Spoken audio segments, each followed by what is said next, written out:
Voces del Periodista. El Club de Periodistas de México, con su brazo asistencial, la Fundación Antonio Sáenz de Miera y Feital, presenta Voces del Periodista. Conduce Celeste Sáenz de Miera. Comenzamos.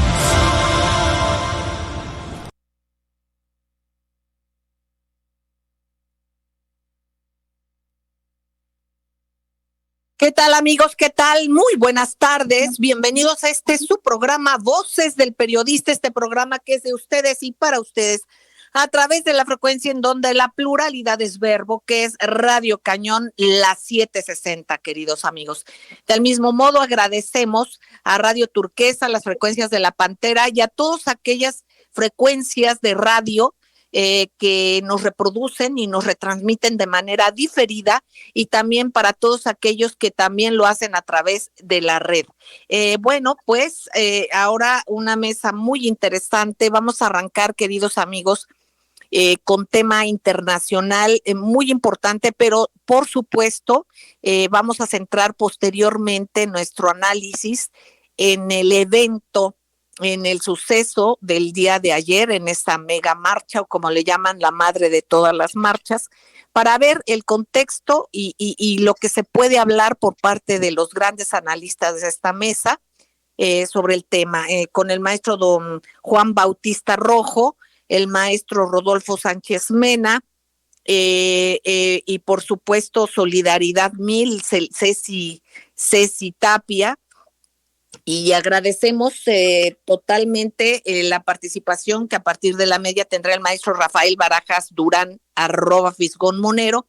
Y vamos a arrancar, si nos permiten, con temas fundamentales que es importante tener en contexto, con el maestro Gerardo Castilleja, de la Fundación Schiller, y que también forma parte muy importante de nuestras instituciones y de nuestro programa. Adelante, maestro Gerardo Castilleja, sobre el tema de lo que está sucediendo en Ucrania. Sabemos declaraciones muy relevantes que han hecho generales norteamericanos que son expertos en Estados Unidos, que contradicen la versión de la guerra que da el Reino Unido, y bueno, que tiene mucho que ver con la City de Londres y esos intereses, pero eso tú ya no lo dirás. Adelante, maestro, te escuchamos con mucha atención. Gracias. Buenas tardes, gracias Celeste, gracias por la amable atención, y a mis compañeros aquí en este programa. Sí, hay comentarios serios de personas con experiencia militar que han señalado que Ucrania no puede ganar una guerra contra Rusia. Además, insisten que es necesario llegar a un acuerdo diplomático. En cambio, los altos funcionarios del Reino Unido están diciendo lo contrario, exigen que haya una escalada mayor, exigen que haya más envío de armas, supuestamente que entre más armas, dicen los británicos, vamos a conseguir la paz. Entonces, mientras están exigiendo más armas, están prediciendo estos funcionarios británicos que se va a colapsar muy pronto las Fuerzas Armadas rusas. Incluso se atreven a decir que Putin va a desaparecer políticamente. Ahora, yo quiero mencionar en este breve comentario, primero que nada, esta postura que ya se nota contrastante entre no solo generales, sino también expertos en Estados Unidos que no están de acuerdo. El propio jefe del Estado Mayor Conjunto, el general Mark Milley, está diciendo tenemos que explorar la negociación diplomática. No ha caído bien sus comentarios siendo un general del calibre que es y estando al frente del Estado Mayor estadounidense. Entonces tenemos que Stoltenberg, el número uno en la OTAN, está diciendo que no puede ser así. Salió un general, el jefe de operaciones de la OTAN, Robertson, a decir esencialmente que tiene que continuar la guerra. Así que es importante ver qué están diciendo expertos que están públicamente hablando en medios de que Estados Unidos no está viendo la guerra igual como lo está viendo la OTAN. Empezaré por Douglas MacGregor. Él es un general retirado y ha hecho una serie de comentarios muy importantes. Lo último que dijo él es: yo creo que Rusia va a mantenerse en un ataque a la infraestructura ucraniana, cosa que lo vemos desde lo último ataque, que fue apenas hace una semana y media, cuando Rusia lanzó un ataque muy fuerte, 70 misiles que golpearon infraestructura crítica, básicamente redes de energía, y que más del 80 o casi el 80% de Ucrania está a oscuras.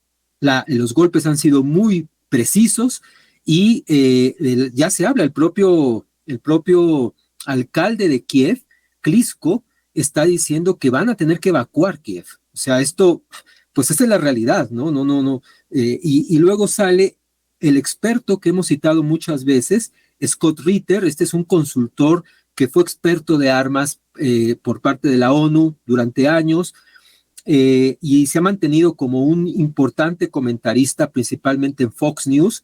Y Ritter está diciendo: miren, Rusia está preparada para dar un ataque muy fuerte antes de que termine el año.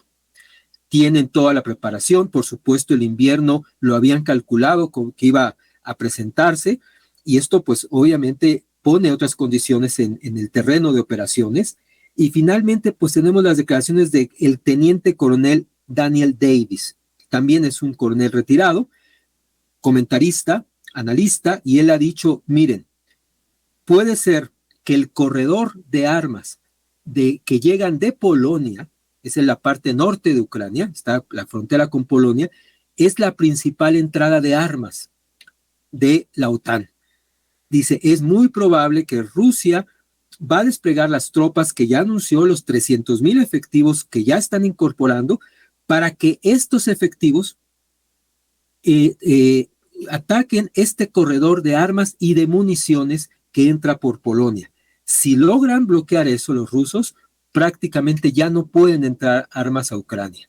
Ahora bien, esto es lo que ven los analistas, lo que ven en el terreno de operaciones militares. Lo que uno tiene que ver es, dentro de todo este proceso de guerra, claramente tenemos que observar que más allá de las informaciones que van y vengan y los análisis, el hecho es que hay una enorme resistencia ya en Alemania y en otras naciones a seguir entregando armas. No tengo ya más tiempo para mostrar, pero revistas tan importantes en Alemania como Der Spiegel están diciendo claramente, un comentario de Angela Merkel diciendo: miren, tenemos puntos de vista diferentes. Yo misma me he peleado, dice Angela Merkel, como ex canciller de Alemania, me he peleado con Johnson cuando Johnson era canciller, porque vemos las cosas de forma diferente. Así que hay una fractura claramente en la OTAN y ahora con los Estados Unidos. La situación es desafiante, peligrosa, y creo que por ahora vamos a dejar y cerrar este comentario para decirles: las cosas se están moviendo muy rápidamente. Muchas gracias. Gracias, maestro Gerardo Castilleja. Queridos amigos, vamos a ir a un corte y enseguida regresamos con ustedes. Gracias.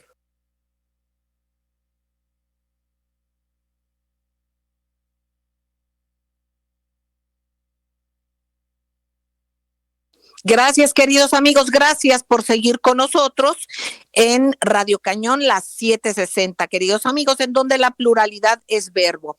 Vamos a continuar en Voces del Periodista escuchando al maestro don Rodolfo Sánchez Mena, académico, periodista, directivo del Club de Periodistas de México y parte fundamental de nuestro programa y también del Certamen Nacional e Internacional de Periodismo.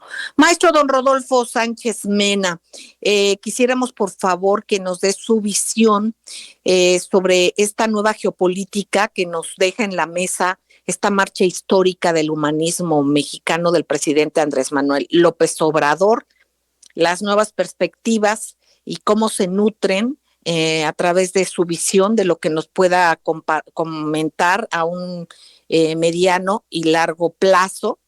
Es bien importante tener en cuenta las marchas históricas que se han dado pues anteriormente y las mismas que le pedimos a usted, como siempre, que nos centra en eventos fundamentales históricos para poder tener mejores elementos para nuestro análisis y dimensionar la importancia de esta marcha conocida como la madre de todas las marchas, ya también así le están diciendo, pero que realmente es esta marcha histórica del humanismo mexicano. Lo escuchamos con mucha atención, maestro querido. Adelante, don Rodolfo Sánchez Mena. Buenas tardes, Celeste, muchas gracias. Pues rápidamente, Celeste, mi comentario sobre el escenario geopolítico que se da en Ucrania, pues lo va a definir un general que ha definido buena parte el sentido de la historia. Me refiero al general Invierno. General Invierno derrotó hace un buen tiempo a Napoleón, también derrotó a las tropas nazis y ahora pues vamos a esperar con tranquilidad qué pasa con este general Invierno en Europa, porque la batalla de Europa, de Ucrania, se está definiendo en términos energéticos y financieros en Europa. Vamos a ver cómo la pasan sin gas los europeos y bueno, y cómo se está desmantelando, se está tratando de desmantelar su industria. Pero en el caso nuestro, Celeste, pues tenemos que celebrar esta marcha que necesariamente tiene ya una proyección histórica, más allá de las evaluaciones de coyuntura que se hacen en términos del informe presidencial de cifras y números, y que se ubica justamente en los grandes momentos que ha vivido nuestro país con anterioridad, como el ingreso del presidente Benito Juárez en su gran marcha después de derrotar al imperio de Maximiliano y por segunda ocasión a los conservadores después de la Constitución del 57. Otra gran marcha es sin lugar a dudas la del presidente Madero cuando ingresa a la capital triunfante después de la huida del dictador Porfirio Díaz y cómo ingresa a Palacio Nacional y desde ahí saluda a todo el pueblo de México que espera las próximas elecciones y desde luego la resolución a favor de la presidencia democrática del presidente Madero. Esto va a cambiar rápidamente y muy pronto va a ingresar también a la capital de manera triunfante Venustiano Carranza tras vencer a la dictadura de Victoriano Huerta e ingresa con el ejército constitucionalista que hoy es la base de nuestro ejército, un ejército que está sin lugar a dudas en tiempos de guerra híbrida enfrentando diferentes circunstancias del país. Pero también aquí en esta marcha histórica vemos, así como el presidente Cárdenas convoca a grandes marchas de los mexicanos por todo el país en defensa del petróleo tras su nacionalización, hoy López Obrador tiene ya como legado histórico la renacionalización de la industria eléctrica, de la industria petrolera, que es base de la nueva geopolítica del gobierno de López Obrador y desde luego su programa reivindicatorio de las grandes mayorías de nuestro país. Allí está el sentido de esta marcha histórica que definitivamente se va a inscribir como otras que han dado lugar a nuestra historia y así lo dice el presidente de este nuevo humanismo mexicano que se nutre de las raíces históricas y sobre todo del origen de nuestro pueblo. Y ahí tenemos, Celeste, ¿sí?, cómo calificar esta marcha con su sentido histórico profundo. Muchísimas gracias, maestro don Rodolfo Sánchez Mena. Un estupendo análisis, no tengo que utilizar calificativo. Sin embargo, espero se me disculpe, porque en sí lo que usted nos dice es muy importante y subrayar siempre el contexto histórico.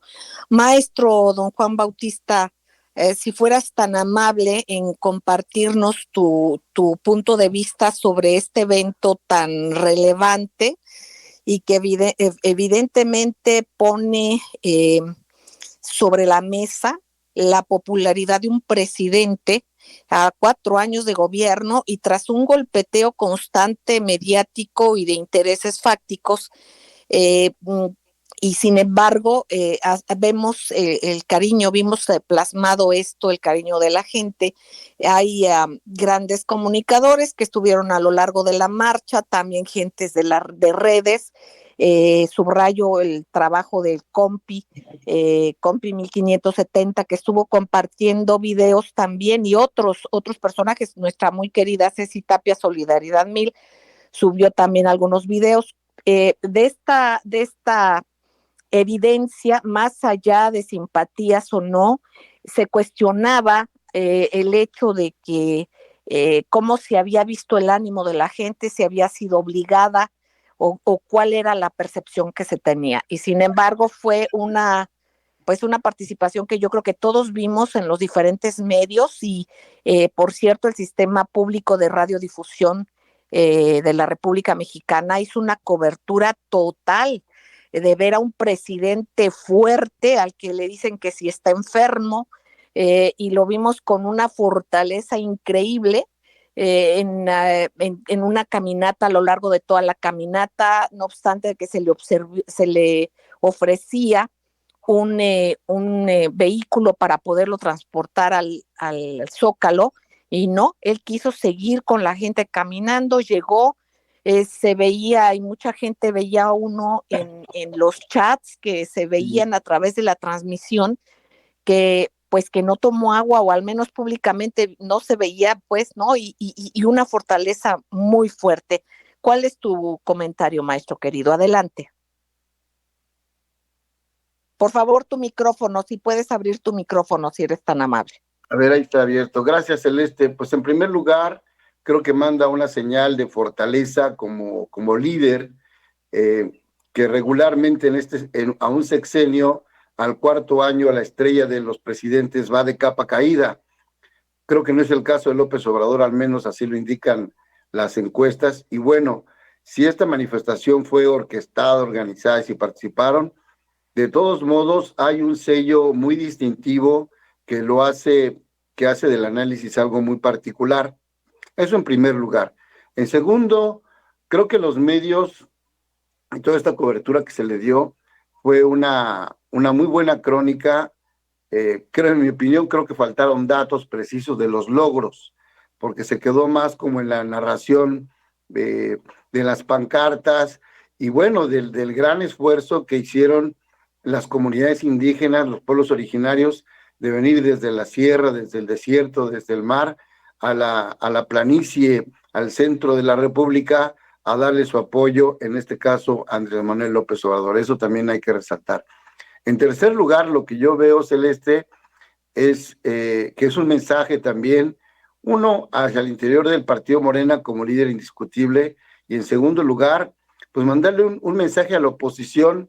Aún con la marcha que acaba de realizar, no podemos entrar en una comparación, pues por recursos, por tiempo, por muchas situaciones, pero le mando un mensaje en todo caso de que si van a entrar en una batalla formal por la próxima presidencia, están muy distante, años luz de poder igualarlos en el sentido de la organización social como se ha preparado el partido Morena en los últimos años. Por último, Celeste, yo anotaría que en esta fiesta de algarabía y todo eso, los drones y las pantallas y las miles de cámaras que estuvieron por ahí mostraron, lo digo con preocupación, a un cinturón de seguridad muy endeble en torno al presidente. Creo que yo creo que no debiera volver a suceder, porque en algún momento la situación estaba fuera de control. Incluso se dijo que parte de la Guardia Nacional estaba intentando ingresar para hacer un cinturón de seguridad y como rescatarlo, encapsularlo, imposible de entrar. La marea humana iba de un lado y de otro llegaba otra corriente y quedó en algún momento muy detenido, como en una pausa. Claro, el presidente con una actitud muy benévola, muy de alegría, de ese entusiasmo que le caracteriza, pero yo creo que en términos de jefe de Estado hay un riesgo innecesario que se está corriendo en estas marchas multitudinarias. Ahí vemos al final, cuando ya llegaron al Zócalo, a una Claudia Sheinbaum que la apretujaron por todos lados y qué bueno que no la lastimaron, pero con mucho trabajo, con el esfuerzo que tiene, con el cuerpo que tiene tan menudito, su complexión, creo que incluso hay un alto riesgo si se deja así como a la libre expresión y al cariño. Creo que eso, en mi opinión, debe estar con mayor seguridad si es que se piensa en alguna otra marcha. Es mi comentario, Celeste. Muchísimas gracias, maestro Juan Bautista.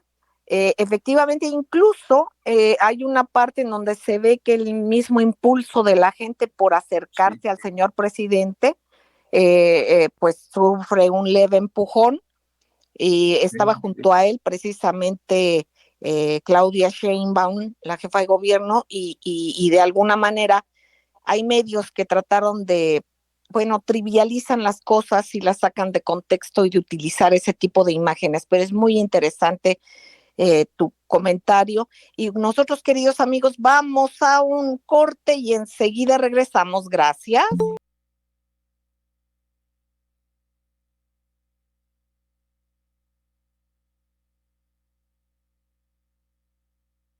Gracias, queridos amigos, gracias por seguir con nosotros en su programa Voces del Periodista, en la frecuencia en donde la pluralidad es verbo, Radio Cañón, las 760, y agradecemos a quienes de manera diferida nos retransmiten por la radio y también por el internet. Muchísimas gracias, queridos amigos.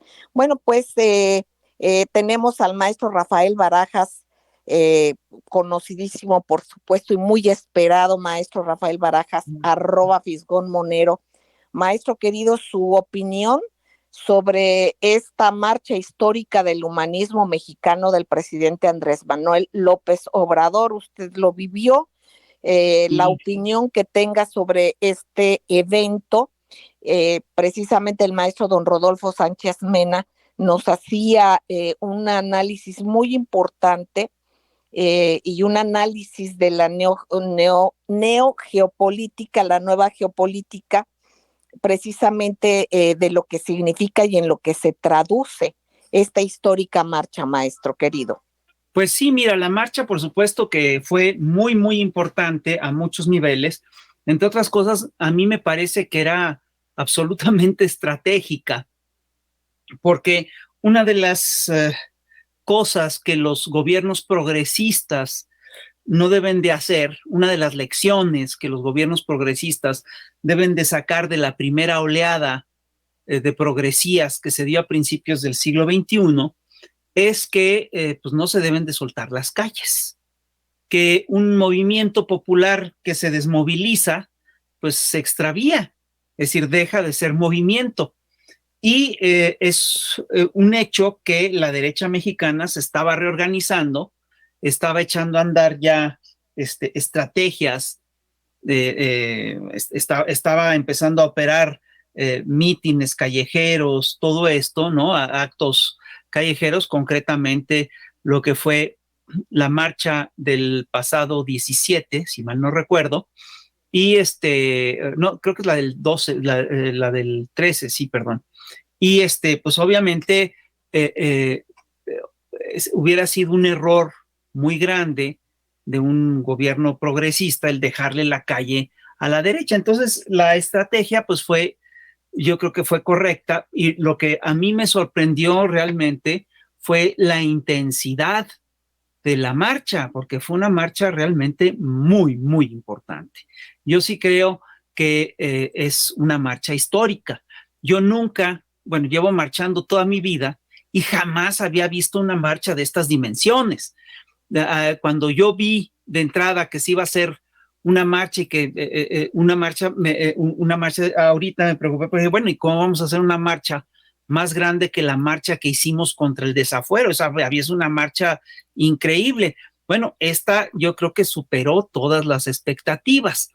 Y hay que decir que desde a los pocos días de que se anunció la marcha, a mí me tocó ir primero a San Luis Potosí, y en San Luis Potosí sí me tocó ver efervescencia y gente pidiendo organizarse para venir aquí y a la Ciudad de México para la marcha, y me consta que pues ya no había camiones, es decir, que el problema era básicamente que la gente no tenía cómo contratar camiones para trasladarse, ¿no? Y que habían conseguido 15 camiones, pero que necesitaban como 80.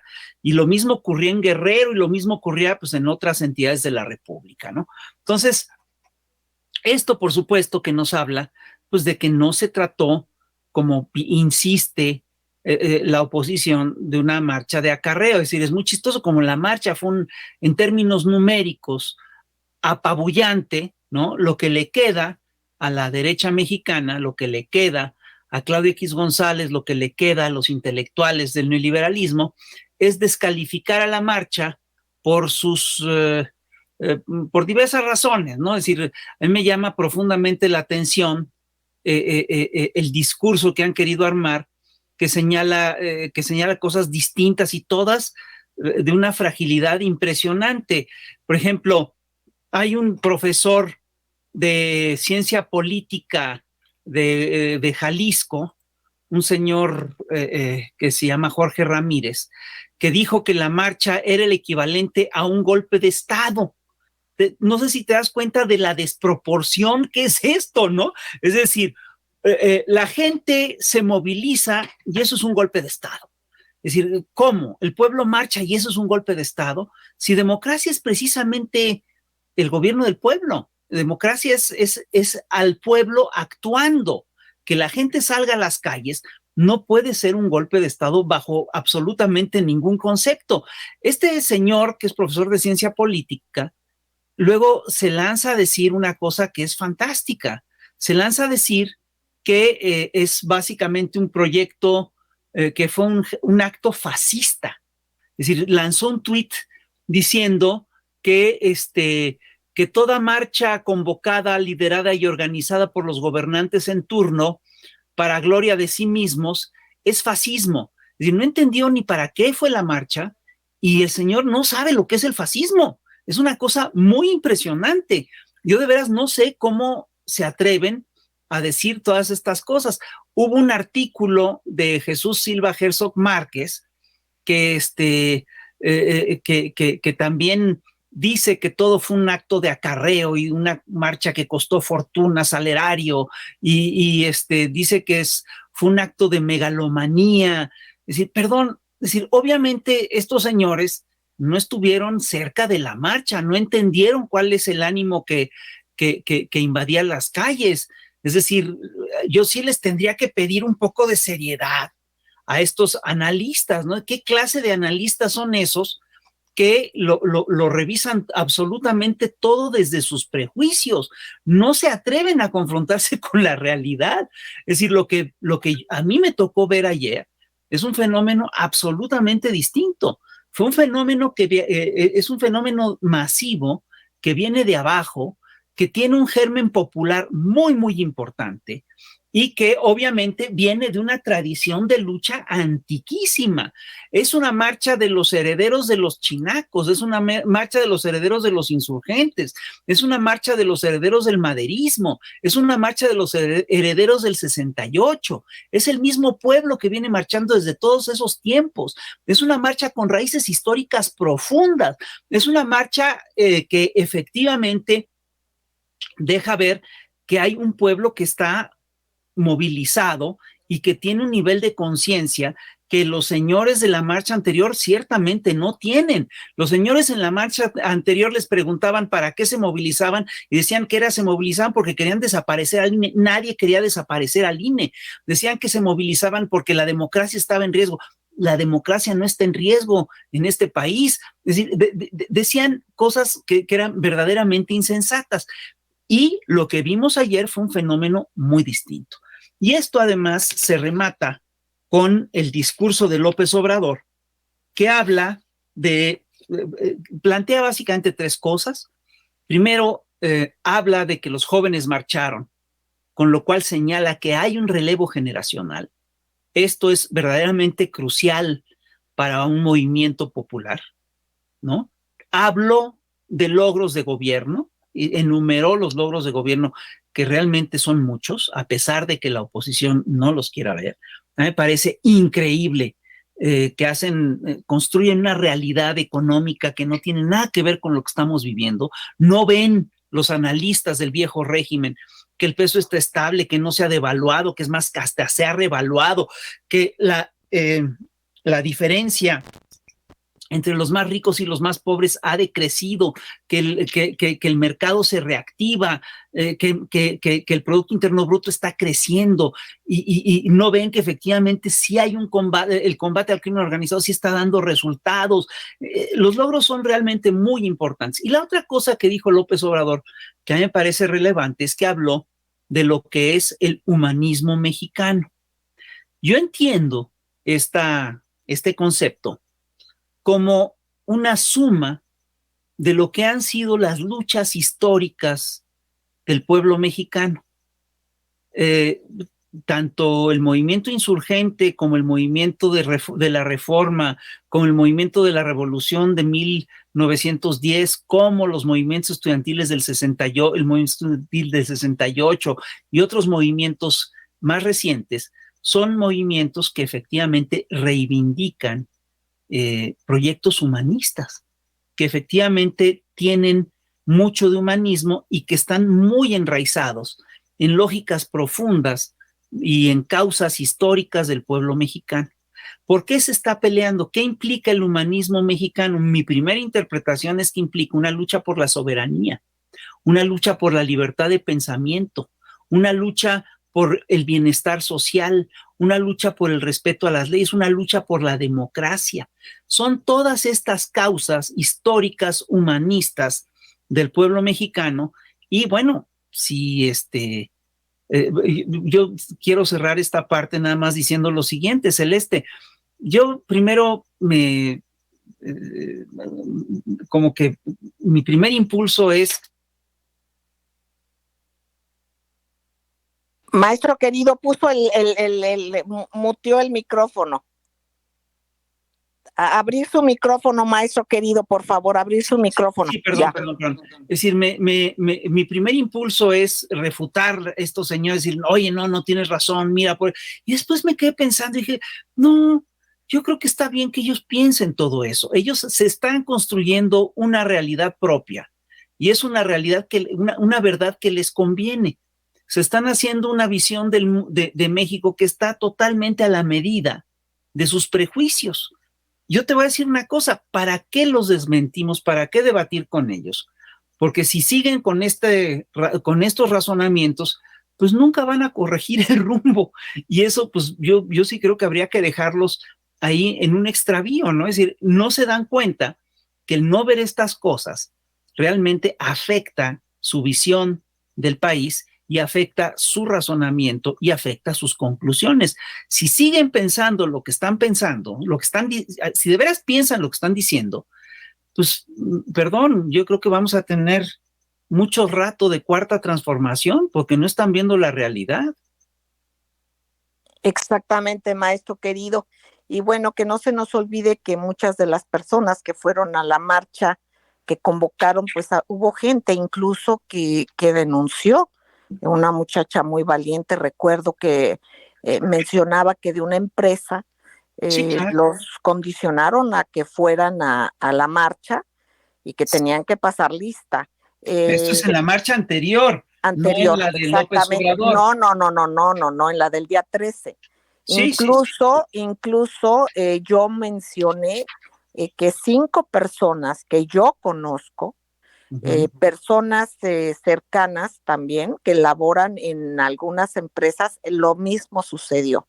se les condicionaba, y no solamente a empresas, incluso en algunos gobiernos, se les obligaba a participar, se les obligó a participar. Pero bueno, vamos a ir a un corte, queridos amigos. Reitero, se les obligó a participar en la marcha del día 13.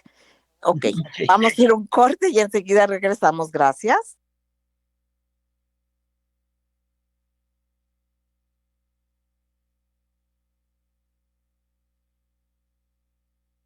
Gracias, queridos amigos, gracias por seguir con nosotros en Voces del Periodista, en la frecuencia de Radio Cañón las 760, en donde la pluralidad es verbo, y además agradeciendo enormemente a todos aquellos que toman nuestro audio y lo retransmiten de manera diferida, tanto en radiodifusoras como también en la red.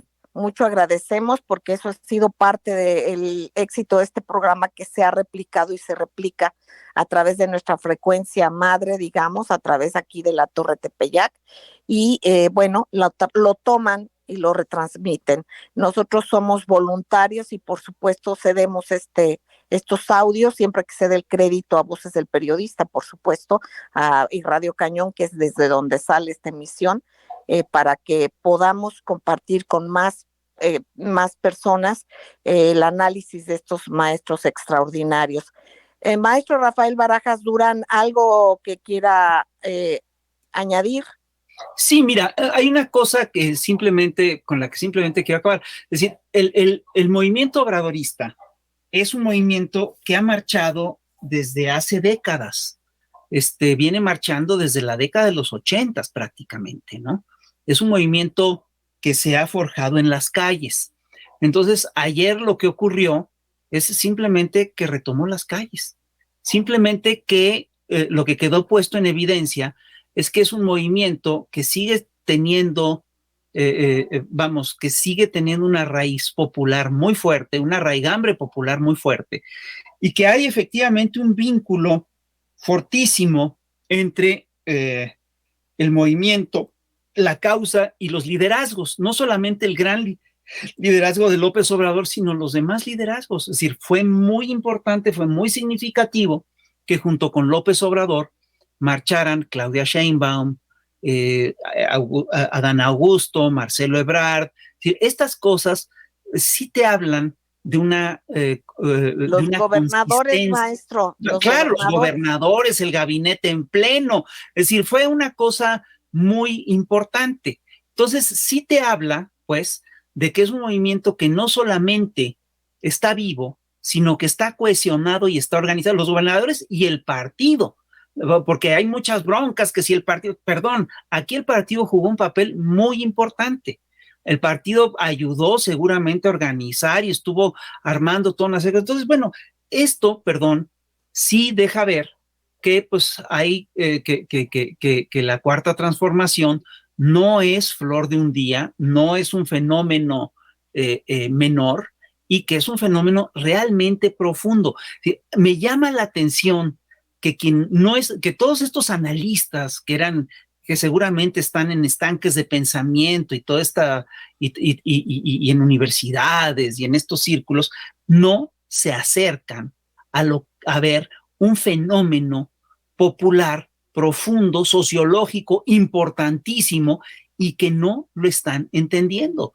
Siguen viendo acarreo donde hay movilización y todavía ironizan diciendo, bueno, dicen que es movilización cuando todos sabemos que es acarreo. Si no saben cuál es la diferencia, pues no sé, es decir, realmente tendríamos que revisar, que tienen que revisar toda su visión del planeta, ¿no? Tienen que revisar cómo entienden la sociología. Ahí ellos tienen un problema serio. Pero insisto, es un problema de ellos. La realidad ayer se expresó en las calles. Maestro Rafael Barajas Durán, @Fisgón_Monero. Queridos amigos, bueno, comentaba yo hace un rato que pues vimos diferentes mensajes que se subían a través de las redes. Vimos a Compi 1570 muy activo, presente en las calles, caminando en las calles, o agentes como Jimboro, @ Dianita querida, personas que vemos muy activas siempre en las redes con una visión social haciendo comentarios, o sea, desde donde fuera se seguía la marcha. Y aquí la vivió también allá doña Ceci Tapia, muy querida Ceci Tapia, Solidaridad 1000, quien se citó con algunos grupos de defensores de derechos humanos, y ella como defensora de derechos humanos precisamente también participó en la marcha y nos va a hacer algunos comentarios sobre esto. Adelante, Ceci, querida, te escuchamos con atención. Claro que sí, muchísimas gracias, querida Celeste, maestros, con el placer, como siempre, de compartir, pero hoy quiero platicar la marcha y los derechos humanos. Resulta que nos juntamos un colectivo de personajes que han trabajado en Michoacán, en Guanajuato, en Chiapas y en diferentes lugares del país, que vinieron porque tenían la convicción de acompañar al presidente Andrés Manuel López Obrador por ser el primer presidente que ha volteado los ojos hacia este tema de derechos humanos. Hablamos, por ejemplo, de Lupita Vallarta, que es hermana de Israel, pero también de otros 5 personajes de su familia que fueron detenidos arbitrariamente, en el cual inventaron un grupo que secuestraba, porque es un invento, ya se demostró que es una mentira total. Y algo interesante, porque nos encontramos justo en Eje Central, muy cerca del Club de Periodistas de México y Madero, y el presidente les da la mano, el secretario de Gobernación, de la misma manera, entre la muchedumbre imposible de caminar, en el cual, híjole, yo creo que, como bien dice el maestro Fisgón, es muy difícil rememorar una marcha así cuando yo he conocido a muchos personajes en la calle marchando. Justamente por eso también yo le pido al maestro Fisgón, pues piedad para los novatos en las marchas, que no saben lo que es la movilización porque es su primera vez y hay que entenderlos. Y en ese sentido, yo vi al secretario de Gobernación diciéndole a Lupita Vallarta, sí te va a recibir, hablando con Jesús Arroyo, pero hablando de que hay millones de personas, o sea, miles de personas alrededor, y él dijo sí, y el día de hoy da una cita personal. Eso a mí me impacta, y lo platiqué con cada uno de ellos y les preguntaba, ¿cómo te sientes en este gobierno? Es la primera vez que me reciben, es la primera vez que me escuchan, y la única queja que hay es la Suprema Corte de Justicia de la Nación, el Poder Judicial, que no le ha hecho justicia a la 4T, a los mexicanos, que están lentos, que no han ni siquiera volteado a ver el mandato de nuestro presidente, porque sí, efectivamente son independientes. Ojalá que antes de que nuestro presidente Andrés Manuel López Obrador salga, la Suprema Corte de Justicia de la Nación pues sea totalmente cambiada, que este Poder Judicial que es corrupto, que está esperando dinero para poder acordar en todos los tribunales, no solamente familiares, penales, mercantiles, de arrendamiento, en todos están detenidos porque no quieren la justicia y porque son finalmente ellos quienes van a desesperar al pueblo de México. Y antes de continuar con esto, bueno, pues encontramos muchos patarrajadas, bueno, yo entre ellos, porque yo sí me siento muy orgullosa de ser una india patarrajada, soy mixteca, y encontré gente que decía, yo soy un acarreado porque me acarrea el deseo de un México libre de racismo, de clasismo, de amparos, de amparos mañosos que retrasan nuestro desarrollo y de políticos grilleros que solo estorban. Ese tipo de comentarios, inclusive encontré un grupo de mujeres que decían, nosotros somos acarreados del corazón, o gente que decía, yo no soy acarreada, pero es un honor venir desde San Luis Potosí. O sea, gente que finalmente es el pueblo.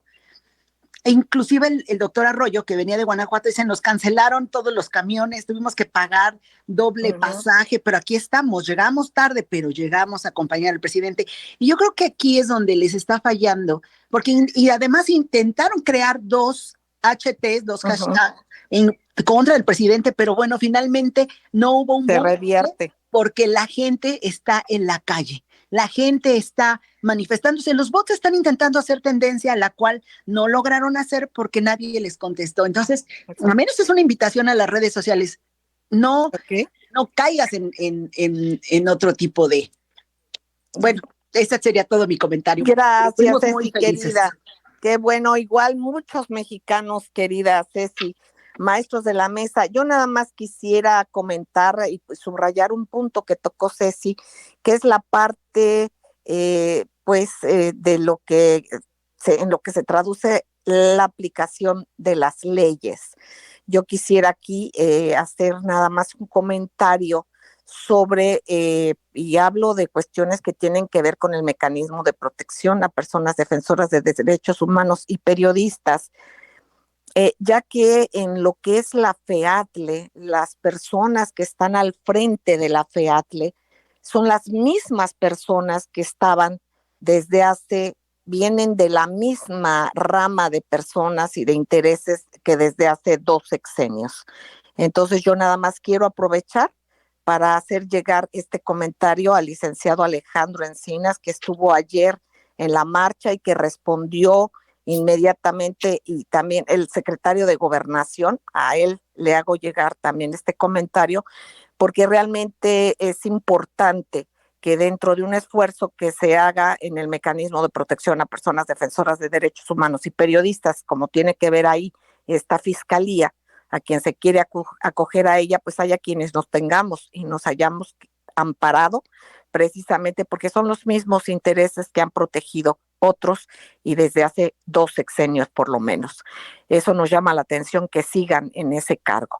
Bueno, queridos maestros de la mesa, les agradecemos enormemente. Sigan a ustedes, queridos amigos, sigan en estas frecuencias, porque aquí se escucha con pluralidad y de eso es de lo que se trata. Les queremos mucho.